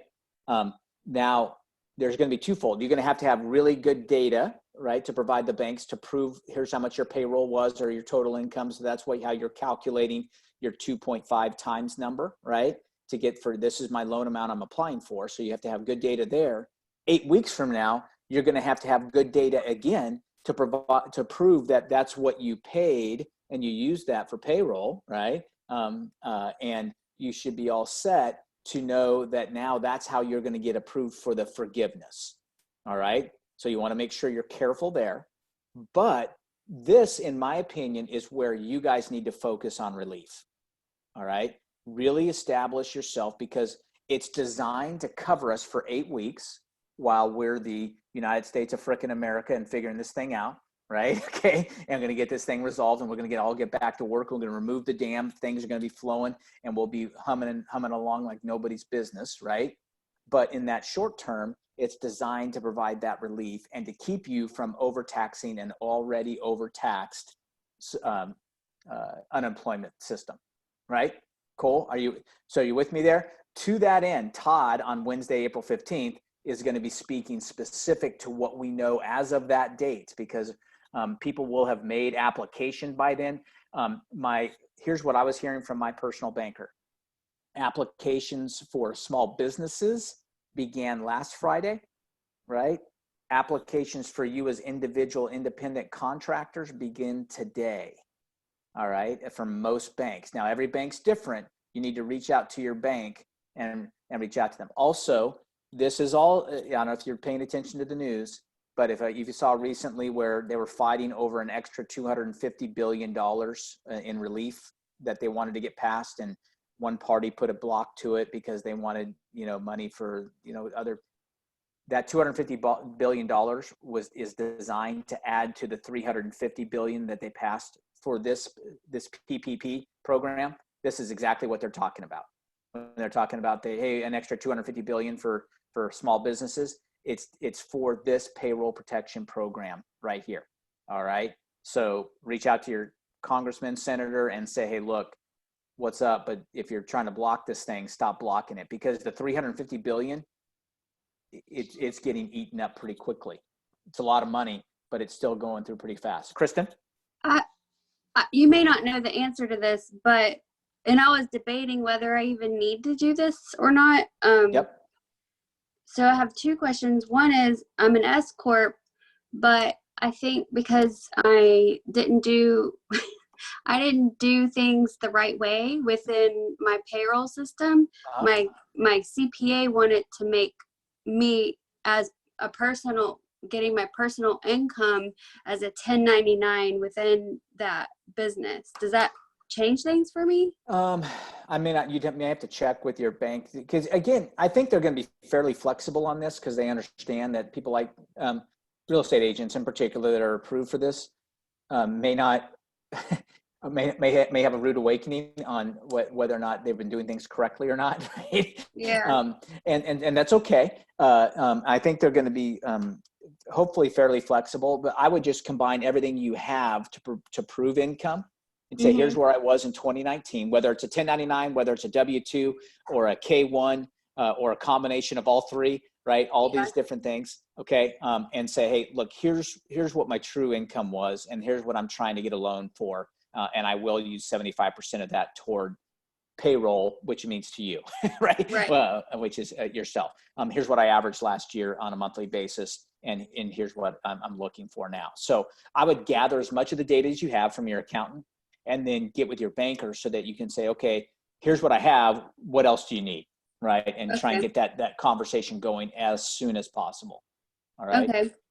And I forgot my other question. Okay. Well, if you think of it, let me know. Well, and the other thing I was going to add is know too that the administration, when I say the administration, it's the Trump administration, understands this, and they're committed to this this $350 billion. They've already committed that. They're committed to getting any additional funds needed that are legitimate funds, like to keep people employed rather than having them get to unemployment. They're going to continue to fund this until we get through it. Right. I have full faith in that. So I remember my other question. Okay, go for it. If we have closings in the future through those 8 weeks, do we even qualify? Yes, you do. 100%. It has nothing to do with that, because just because, let's say, because remember, restaurants are applying for this, right? They're saying, I want to keep my employees employed, yet I'm still doing takeout business. So I'm not, my income's not going down to zero, but I need this relief to keep all my staff. Because here's what happens. If you don't keep, they want to see records of, hey, where was your payroll before, this hit, and where is it now?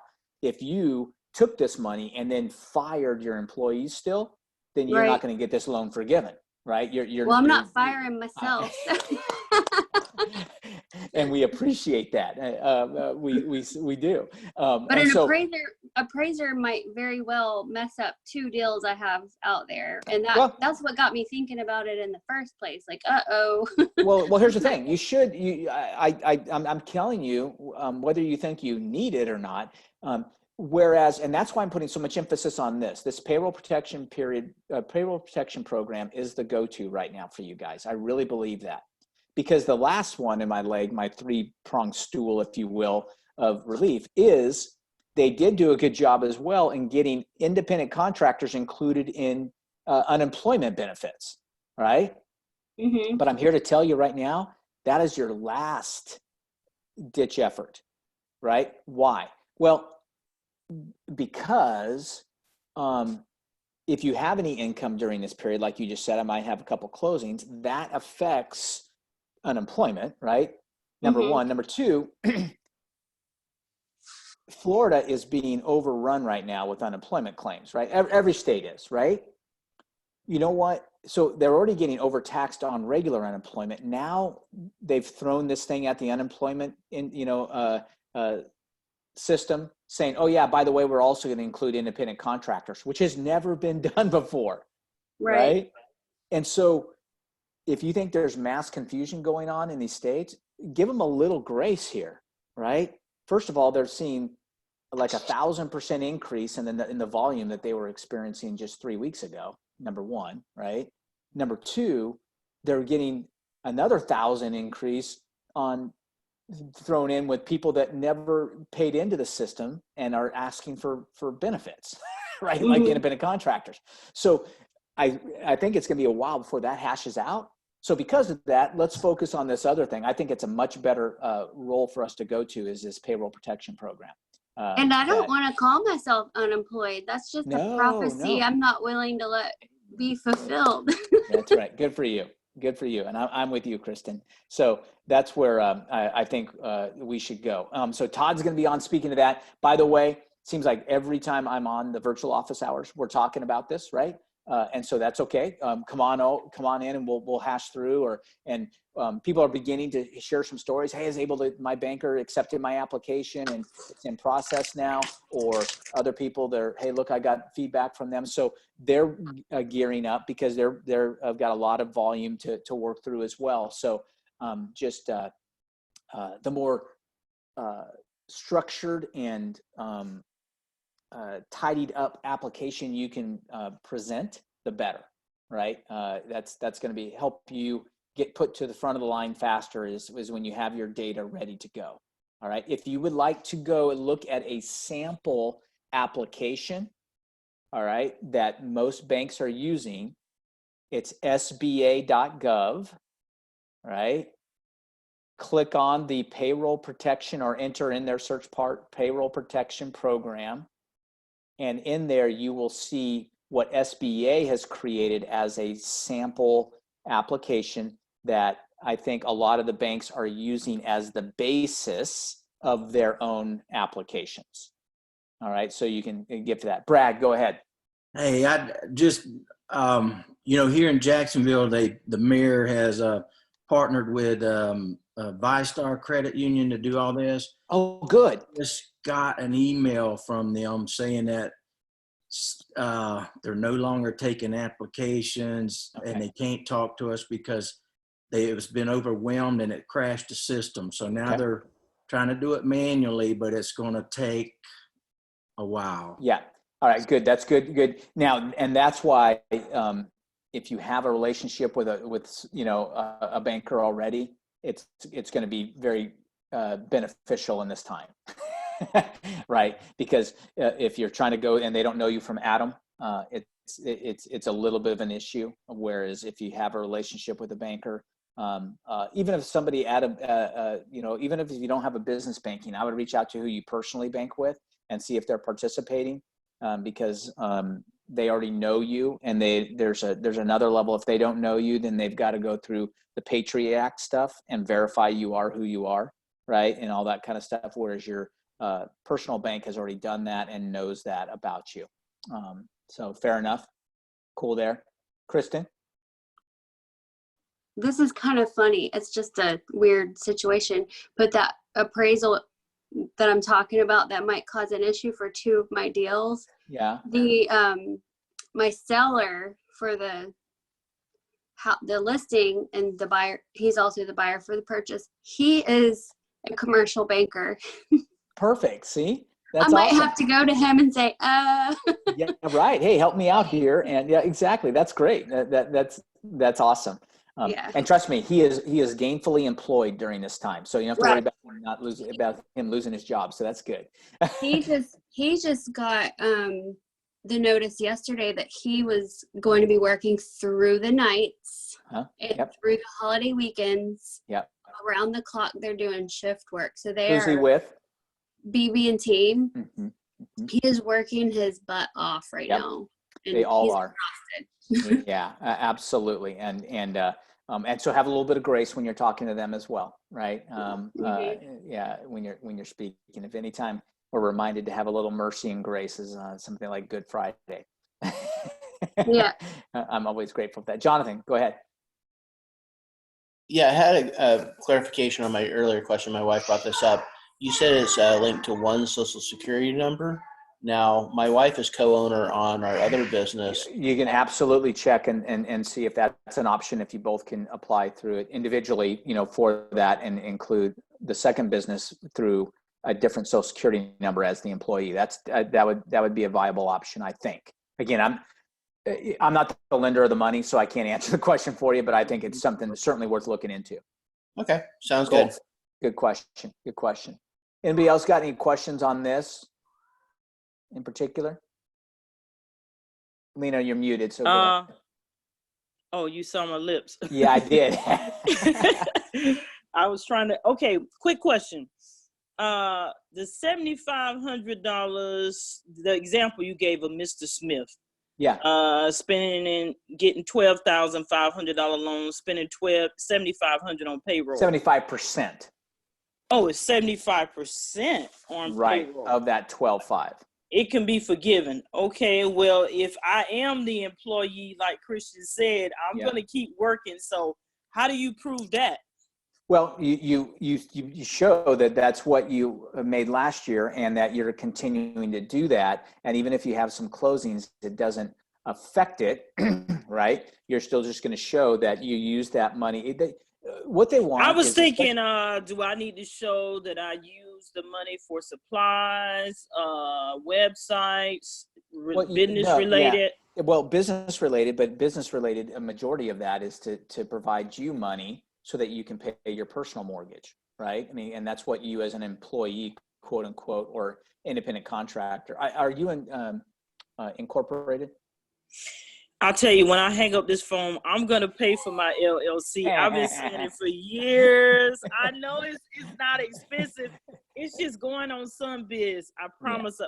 Well, is that going to affect me whether I go on there and change it today or not? Yeah, you know what? I probably wouldn't do it now just to make sure that you don't glitch the system. Plus, help trying to find somebody to help you do that at this point, even just walking through it might be a little bit. So I wouldn't worry about that now. I wouldn't make that. I'd be more concerned about you gathering the information that you need to provide to your banker so you can do that. And then I would work, I don't know if you have an accountant, but work closely with an accountant if you don't have one. Do.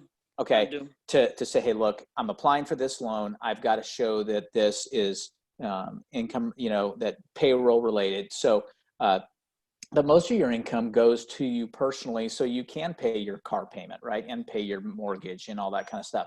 So you would just transfer it into, hey, look, I went into my personal account because that's what I usually do with a commission check anyway, and so it is. But again, you want to have a source to track it so that, and I would do it in advance. Set up a game plan with your accountant. So you say, hey, look, here's how we're going to do this. And then this is what we're going to present to the bank to show them that, yes, 75% threshold was achieved so we can get relief or forgiveness of that. By the way, it's kind of like putting it in a separate account. Yeah, you could. Ideally, that would be best. Yeah. Yeah, and then pay everything from that account. That way, like you said, if you got a good relationship with your bank, which I do, like he said, with local ViStar, then they can see everything right there in that one account when it was deposited and what every single thing it was used for. Yep, absolutely. And you can have that and already have a game plan in place. Jonathan? So in my business, we have regular distributions set. If I get a monthly salary that comes out of the business, we have it all set to Intuit. But for agents who basically, whenever they get a commission check, that's what their salary is. How do you, especially seeing that not doing, me myself, my May is looking kind of, if you're not going to make if you're not writing contracts now, you're not going to be making money in May and June. And so how do you compensate for that? Well, then what you would do is you might have to adjust your thing. But if you do get this loan, you want to make sure you don't adjust that payroll. You're paying you yourself as an employee. Well, I'm saying for me, I think I'm fine. In fact, here's another question. I don't take that much in salary. Do I need to bump up my salary over the next 8 weeks? Yeah, I wouldn't say so. Again, talk to your accountant and figure out the best plan for you. But I think, if you take normally some in salary and some in shareholder distribution, as long as you show that stayed consistent and that you didn't reduce that amount, you would be able to apply and be approved for the forgiveness. But in order to reach that 75% threshold, I think we actually need to bump up the salary. What I'm saying is, I don't know that they're going to make you show it in salary. It could be the combination of salary plus shareholder distribution to still prove that 75%. But again, have that discussion with your accountant, and your banker ideally, so that you can make sure everybody's on the same page regarding the proof of this forgiveness coming on board. So for agents who don't necessarily have a set distribution every month and like that, and they're looking at, okay, we're not doing much business this month, so for the next, in May and June may not have closings. How do they have income if they don't Same have thing. closings?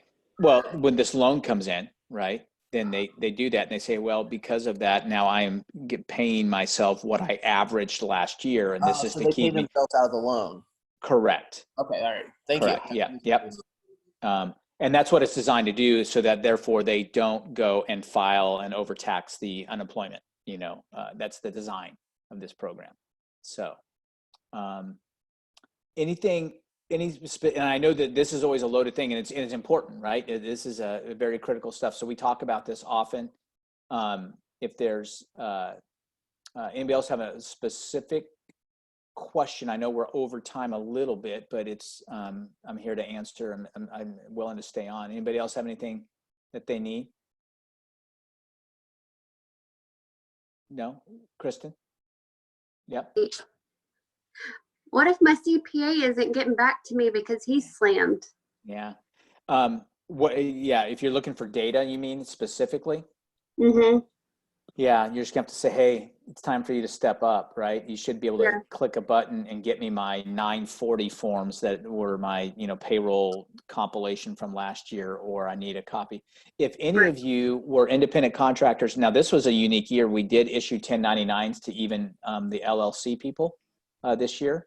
Jim, Jim Shands, Jim Shands is fielding many calls and can get you a copy. We sent those out in January, of course, so it wasn't that long ago, so you should have a copy of your 1099. But if you need an additional copy of that, we're certainly here to help. Last I saw, Jim said he had fielded over 150 requests for an additional copy of agents 1099. So reach out to Jim, and he's responding real quickly and getting you a copy of your 1099 if you can't locate that and put your hands on it right now. So the business tax returns, those were extended with everyone else, right? Correct, 100%. My CPA and I were just about to finish that when he was like, "Oh, well, we have time. You don't have to hurry. We have time now." So if we haven't done it for 2019, is this even relevant to be able to? Yeah, because you still have the data. I mean, if the applications I've seen, they say if you have your 2019 business 1099, provide it. If not, then provide other documentation regarding your payroll for 2019. Got it. In our case, payroll is a different question between strict employee stuff. It may be a combination of employee, shareholder distribution, and 1099. Okay. Yeah. I see.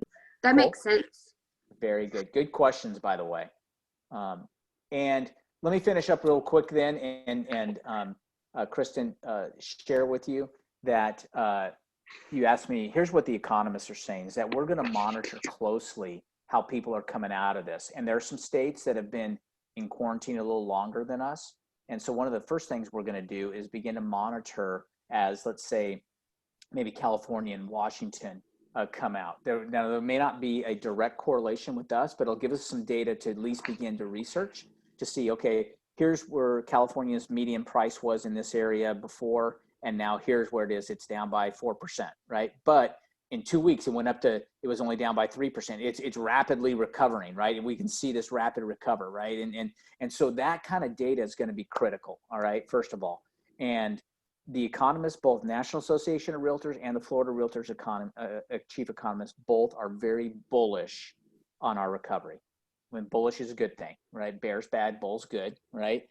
So bullish means that they're excited and anticipating a great rebound, to Jonathan's point, certainly for Q3. Now, we still have some unknowns of when we're going to lift that floodgate 100%, whether we're going to open it up by 20% at first and then another 20%, and you know what I mean, how that's going to come out play. And so there's some fluidity here, literally, no pun intended, right? There's got some fluidity in our analysis here. But reality is that everybody's anticipating because of what we talked about earlier, that there is no systemic problem with our economy, right?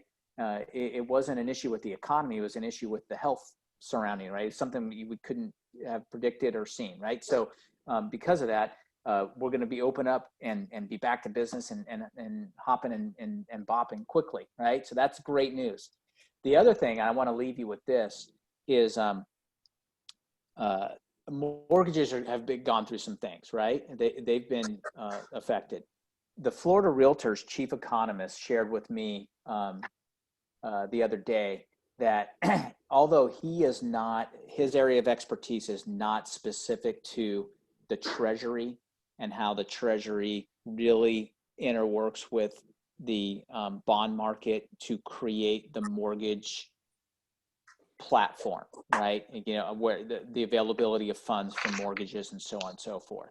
He said, however, this is the chief economist from Florida Realtors. He said, I am good friends with several guys and gals who are knee deep and elbow deep into that field, right? And he said, every one of them, because I spoke to 8 of them, and all 8 of them have given nothing but thumbs up to what our federal government is doing to solidify and keep our current mortgage system up, running, and at a very efficient, low interest rate scenario. So that is huge, right? That is huge. That's another reason to have great faith in the people at the top that know what they're doing. I don't know if you know, but you know, Mnuchin being the Treasury Secretary, guess where he came from? That mortgage banker world. All right, he understands the Fed and how it correlates with the bond market. That's just so. What may seem like our eyes glass over when we hear them talking, it's time for these guys are like, right on, here we go. This is what I do for a living. Let me roll up my sleeves and let me make sure. And here's the other thing, to all of them, if you listen closely, they all understand the importance of a strong housing sector, right? It's so critical because we talked about how all the economies are intertwined, right? And what things have to happen so other people have jobs and all that. Housing is a critical component. That's why before all this happened and people say, well, we're going to pay attention because housing start numbers are coming out at 8:30 this morning. We'll see how the stock market, reacts to that, right? Because they know how critical we are, right, to that. So last bit, all right, Christian, I'll leave you this and hopefully it'll carry you through the weekend even, all right? And that is this, that we are in real estate, which is critical to our economy. We are in real estate in a state that is primed for still great growth and good opportunity for real estate agents in particular and real estate development and everything else. Why? We have a very friendly tax structure. We have a very affordable housing market especially in comparison to other areas of the country. We have a fantastic climate that is so desirable to people from other parts of the country. Because so if I was telling you, hey, if anybody's going to figure this out, it's the USA. I'll tell you this: when the USA figures it out, and I think they already have, they've come a long way in figuring this thing out. One of the first states that's going to see the biggest rebound fastest is in the state in which you live, in which you transact business, right? It is fantastic, right? So turn off the naysayers, eliminate yourself from their feeds. Right. Let's, now we got a dose of realism. I'm not saying go out there and go maskless and go start kissing everybody right now. All right. I'm saying be have concern, conduct your business in a safe manner and make sure your clients are comfortable with the way everything's transacting and everything's good. All right. But then let's just be ready to either hit the ground running like I talked about, or hit the boat rowing, or whatever we want to use for our analogy to say we're good to go. Cool? Awesome. Yes, I love it. Awesome. All right, good deal. Everybody good? Tina, we didn't get a chance to talk to you much. Any questions I can answer for you? I'll unmute you for a second if you want to ask anything. No, I'm fine. Thank you. It was good. Awesome. It's great to hear and see you guys. Lena, you're looking good now that we got you on camera. I can see you. Oh, you're muted. Go ahead. I figured it out once I got home. I do have one last quick question, real quick. Fire away. MLS, I'm not allowed to put in an estimate payment, right? I would need to have one of my mortgage guys type up a flyer. I got a nice house, payments under $1,000, and Yeah. I just put it back on the market due to the contract failure, and I just wanted to advertise it's a cheap payment because the taxes are lower, but I guess we can't legally do that on MLS. Yeah, that's correct. But remember back in your real estate class, they had that Regulation Z, right? That Regulation Z said anytime you start to talk about payments, you better include the APR. And this is now, catch this. This is back in 1993 when I took my real estate class. The acronym they told me to remember for Regulation Z, they called it ZAPR, ZAPR. And they said, whenever you think Regulation Z, you think, oh, APR has to be disclosed. So that has not changed. I'm going to try to get one of my lenders to I think we can attach documents like a Correct. flyer. If you do that, and they have all their proper disclosures about, hey, what this is based on a 3.25 rate with an APR of 3.37 or whatever they So I think that's legal, right? Isn't that legal on MLS? If you have an attachment, yes, you're good as long as it is attached to that and that they can grab that. Yes. All right. Cool. Good question. Anybody else? All right. Awesome. I know we ran a little long, so thanks for hanging in. If you ever want to back and revisit it, Mara, I believe we are recording. We don't normally record these, but I think we're recording this, and we'll post it up to the, is that correct, Mara? Yes, we are. Okay, perfect. So oh, gosh, I shouldn't have got on video if I knew you was recording this. I should have stayed off the video. Girl, you look good. You're looking great. Yeah, that's awesome. So we'll put it on the FHR Jacksonville Facebook page as well as on FHR University. We're going to have sub-tabs under April for April meeting, April Orlando, April Jacksonville. So if you want to go back, hey, what did Bob say about that? Or what was that SBA? And you can always ask as well. All right. But if you ever want to go back and watch a replay and also just see how you look on camera, that's a good time to go look. Awesome. Hey, you guys are great. Anything we can do to help, we're always here. We'd love to see you on the virtual office hours if you want to jump in. Remember, our panelists are going to be on next week, kind of hosting some special times so that we can dive deep into some of this stuff. And if I don't see you before, have a fantastic Easter weekend, Passover, and everything else. Thanks, Bob. All right. Great to see you guys. Have a great day. All right. Bye. Bye-bye. Bye.